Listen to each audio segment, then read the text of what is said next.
Amici, guardiamoci in faccia. Forse voi ancora non avete capito con chi state avendo a che fare. Sedete. Sedete. E seguite.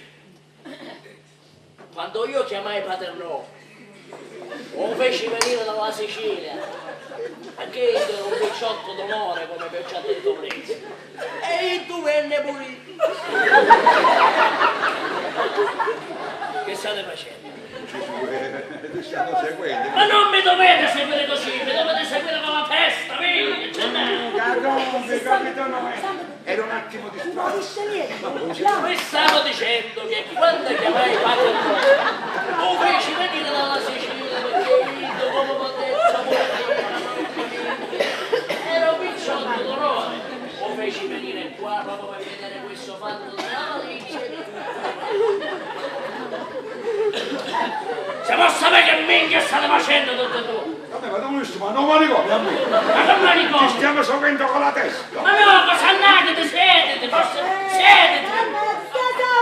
Sentite amici! Amici!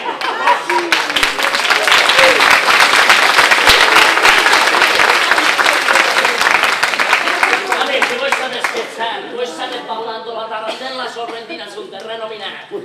Voi avete baciato in bocca alle brose. Mamma. Due sono le cose che vi restano da fare. O espatriate subito, o morire. Carmen. Ma dove stai dicendo?